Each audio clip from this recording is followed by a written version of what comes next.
Welcome to the Business Playbook, your compass to turning your vision into velocity. Whether you're building a brand, scaling a movement, or daring to dream bigger than ever before, this playbook is your field guide. Inside, you'll find not just the strategy, but soul, real tools, real stories, and rituals for resilience. Because success isn't just about doing the work. It's about becoming the person who can lead with clarity, confidence, and purpose. Let's make the impossible possible, one bold play at a time.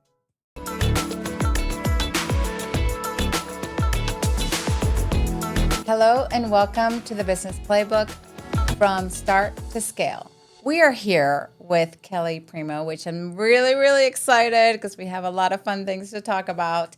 Yay. She is the founder of CEA and Second Soul Studios. And also she's a consultant, speaker, and author of the Future-Proof Residential Marketing. We are really excited about that, but we're going to talk about the Business Playbook. Yes. And we want to hear your story, so tell us all about it. Oh my gosh. First of all, I loved being able to be part of this book. It really got me thinking about my story, and I just loved every minute of it. And so my story starts with, let's imagine, like, remember when you were a kid? Yeah. And we would go to the fair, and we'd go in the fun house. Yes. And be in there with our friends. And when you go up to those funny mirrors that they had, imagine going and standing in front of those mirrors, and all my friends would all look the same, except for me. Mine looked different. Mine actually would turn all the way upside down. So I would look at myself and see myself upside down compared to all my friends, because that's how different I felt growing up from everybody, based on me having a severe learning disability and being highly dyslexic. It's really living in a completely world, almost like having to learn a completely different language, having to do everything opposite all the time. And everything was a huge struggle for me.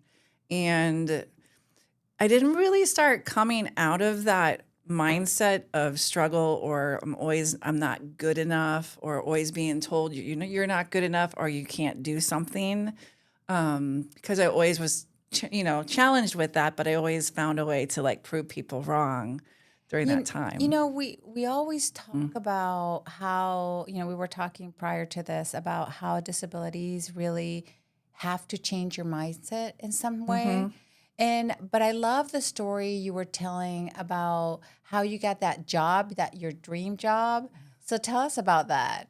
Yeah, so that's actually one of my favorite stories. And even after everything I've gone through with owning a business for 27 years, there's the one thing that will put me into tears is talking about it, because it is one of my probably proudest moments, I guess, from coming from a time period of always struggling just to get through school. I had to go to summer school every single year. And my parents didn't even think I was gonna go to college. And I did go to college, and yes, I almost failed out of college, but I actually made it through.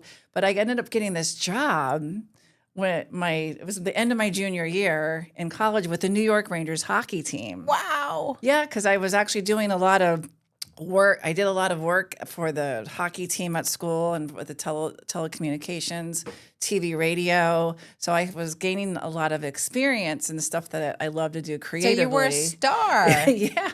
So I think that looked really good on my resume, and I got the job. But then, of course, when I was there, after a couple months working with them, one of my professors, because we were supposed to get credit for at least my first 3 months, I worked with them for well over a year. And she told me that I wasn't going to get credit because my grades weren't good enough. And my boss at the time said, Kelly, he's like, you're going to get credit for this. And so he went and wrote a beautiful letter, and everybody else in the entire Rangers organization wrote me a letter saying how wonderful I was. I was one of the best interns that they'd ever had. Also the first female intern that they had in the history of the New York Rangers. That's pretty amazing. So it was awesome. I put this whole book together, and sent it off to her. She sent me an email back saying how could I deny you after hearing that? She's like, good luck with everything and, congratulations. But to that day, like even getting that job, being from a small town and from being so, but I was always kind of quiet and reserved and things like that. And it was, a dream comes. So many people would want this dream job, right? It's like people are even now say, I can't believe you did that. I was like, yeah, I did.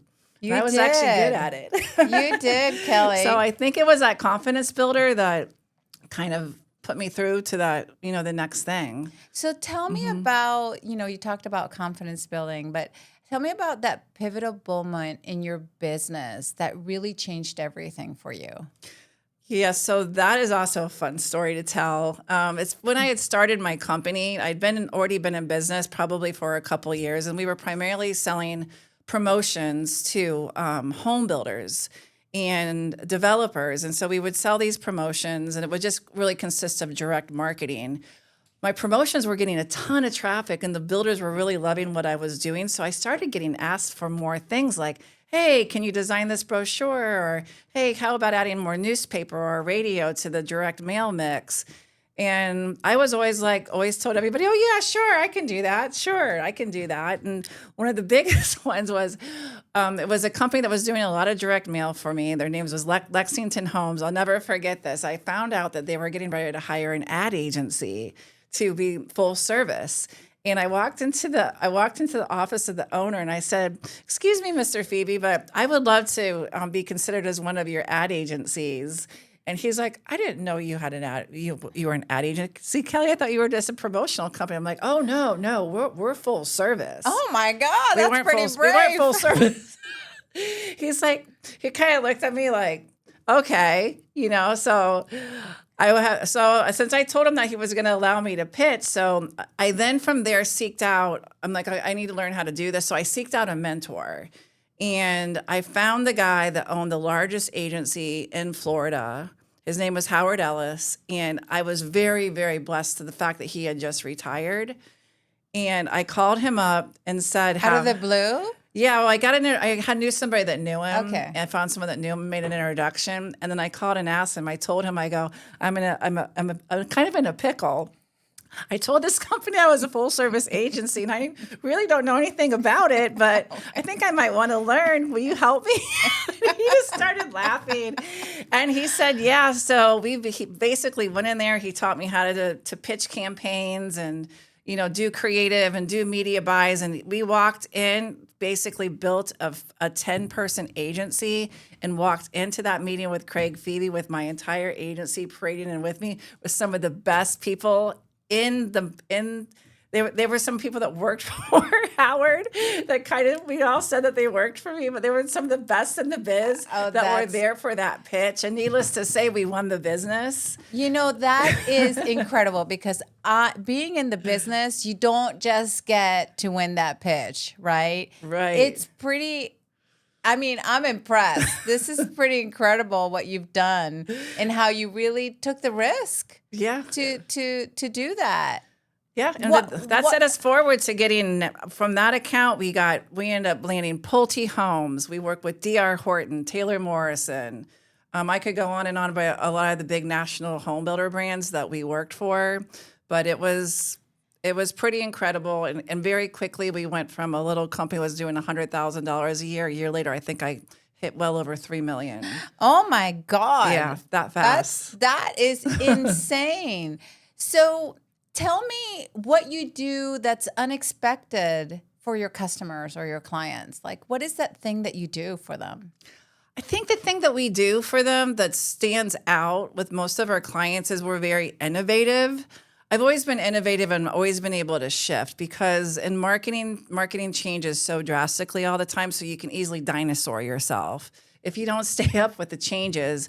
So we were one of the first agencies actually in the Tampa Bay area to start actually promoting social media services back when there was like MySpace and mostly college students were still on Facebook. That was a long time ago. Yeah, I was on Facebook with all the college kids. But yeah, I was figuring it out then. And then we were able to sell those types of promotions when businesses were ready. And the biggest thing now that we're already making a big shift in this is we are starting to train and do workshops on AI and bringing AI into your business and why that's so important. Because I know that there's going to be a huge change in marketing. It's already happening. It is. But it's coming on really fast. So I'm positioning my company to be an AI-driven company where we will be AI orchestrators and AI trainers for businesses, because I think that's what I see. That's the future. That's what I see my company being probably more 2 to 3 years from now. Yes. Because that shift's going to happen pretty fast. It's going to happen whether you like it or not. So know. you I must happen to love it, though. Yeah, you're really good at it. I have to say, like, I've heard some of your training, and it's just incredible what you can do for people and for businesses. I mean, it's just, you can take them to the next level with that, with just understanding the technology. So and if you're being neurodivergent and dyslexic, Yes. AI is my best friend. You know, I no longer need an assistant to check over all my emails. I can confidently send things out to people and be able to communicate freely the way I want to, because my AI is trained on my voice, and it knows I'm upside down and backwards, and Yes. it totally gets me. And that's what's amazing about it is I'm now free. Yes, You know, because to do whatever you want. I'm free. Like, I'm like, my staff's like, oh my God, Kelly, I'm like cranking out all these creative campaigns and doing stuff that would normally take months, I can do in weeks. So I'm really loving it. On point, right? Yeah, on because point. one of the things about AI is that you can't just tell it what to do and it's going to come out beautiful. I mean, you have to train it, and you know exactly what to do and how to do that. Yes, I'm a very good trainer. So now let's shift into the book a little bit. I want to know, why did you decide to do this collaborative book? I decided to do this collaborative book because even though this book is great that I just wrote, but it's more of a marketing book, kind of teaching about strategies, and me also talking about campaigns that have worked really well in the past. But, you know, getting into more of what my agency does or what I do for consulting purposes, I guess, for home builders and developers. But I didn't really dig too deep into my story in this book. So what I liked being part of this is I get to tell the full story, which I've actually kept hidden for quite a long time because I didn't want people to know that side of me.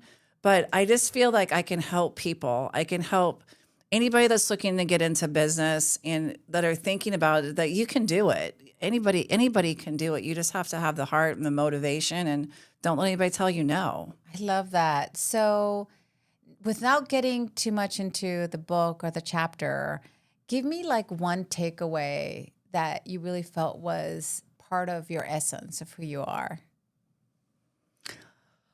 I'm not somebody that will stand for the word no. I'm stronger. Yeah, I'm stronger than I think I am. And also, one of the biggest things that I got out here is one of the biggest things I always thought was the thing that was holding me back the most. The thing I struggled with most was, honestly, if I wasn't dyslexic, if I wasn't neurodivergent, I probably wouldn't be a business owner. I wouldn't be here today. So honestly, that is my brilliance. That sure is your brilliance. It is. And was there something you discovered when you were writing the book about yourself?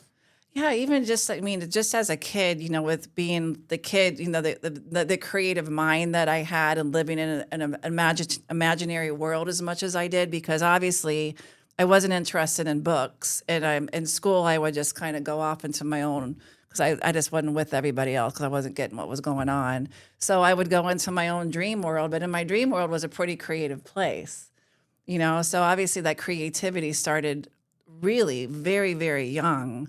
So yeah, I don't think I really realized that about myself until I went all the way back into those younger years and kind of followed, because I wrote that whole story kind of from the very beginning all the way through to like today. I know yours is the longest chapter, Yes, but it I is. love it because it really tells a lot about who you are. And, you know, all the authors have amazing stories, and really, you know, it's just so incredible what you've been able to do with what you call a disability, right? And how far you've reached and more. I mean, you still want to be, you know, the best agency. You want to bring in technology to all these things. So tell me, one thing that you would want to tell the listeners about your journey and how to overcome whatever it is that they're struggling with? Yeah, nothing's easy per se, because another reason my chapter is so long is because I am now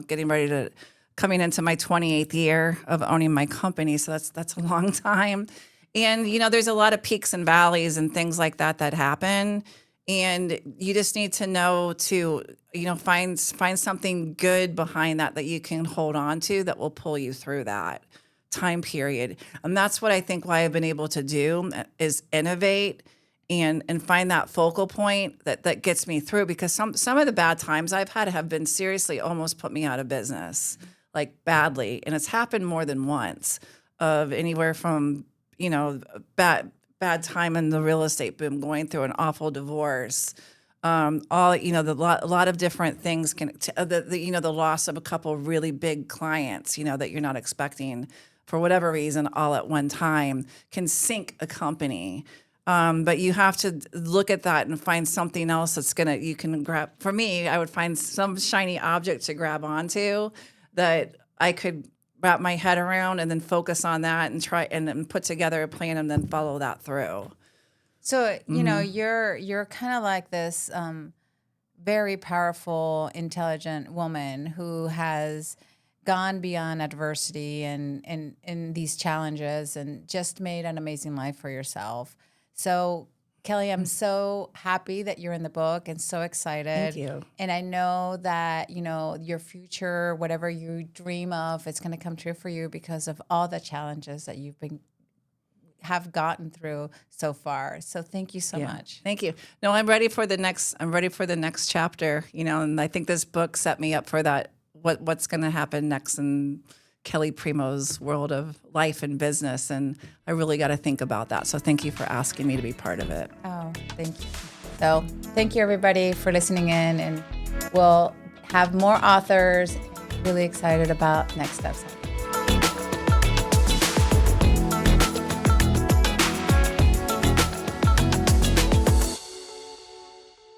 You've reached the final page, but this is just your beginning. With every play you've learned and every insight you've gained, you're now equipped to step into your power and lead with intention. The business of your dreams is not a far-off fantasy. It's unfolding now with every action you take. So celebrate how far you've come. Revisit these pages when you need a spark. And above all, keep dreaming forward, because anything is possible when your business is built on purpose and you believe it can be.